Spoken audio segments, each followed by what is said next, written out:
Count Corlia.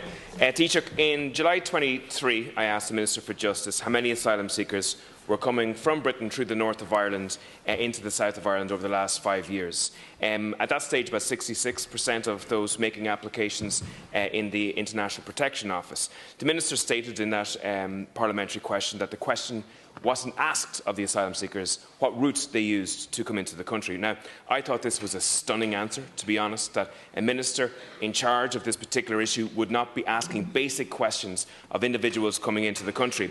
I asked the same question in October 23, how asylum seekers were getting into the state, and the Minister for Justice did change the answer a little bit, but she told me that the information is not recorded. So I asked the same question again 2 weeks ago, and the Minister for Justice said, again, changed the answer a little bit, but said that it was not possible to extract that information from the data.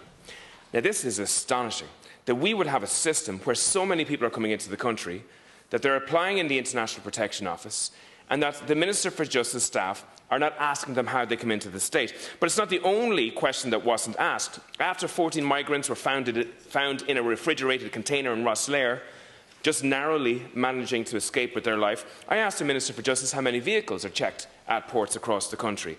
And the Minister said statistics are not available on the number of searches that are carried out on ports. I also asked the Minister for Justice how many applicants have gone missing in the state from the International Protection Office for the last 5 years.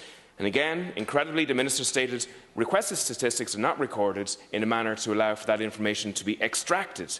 So for nearly 3 years, I've also been asking the question about how many people who have come into the country, who have had a deportation order made against them, have had that deportation order actioned.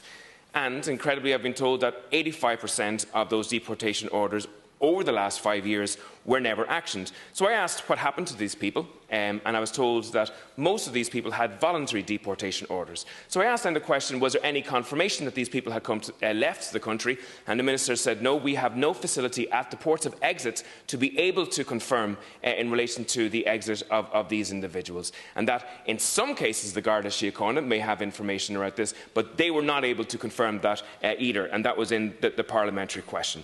So shockingly, we have this crisis on our hands that has been developing over the last number of years, and a large part of that crisis is because that the Minister for Justice does not know what's happening within the department.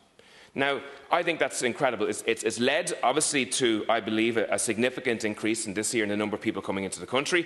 It's led into a situation where we had the Taoiseach rebuking the Minister for Justice, contradicting the Minister for Justice this week, and now it's also led to a breakdown of relationships with the British government. Now, there's emergency legislation happening in relation to this. The emergency legislation, I understand, is to allow for people to be returned to Britain. The British government are refusing to accept that they're going to apply that legislation, and they say that it can't be enforced. How are you going to make the British accept the new returns policy in that legislation? Taoiseach, please. So I just reject out of hand your hypothesis in relation to our migration situation in this country.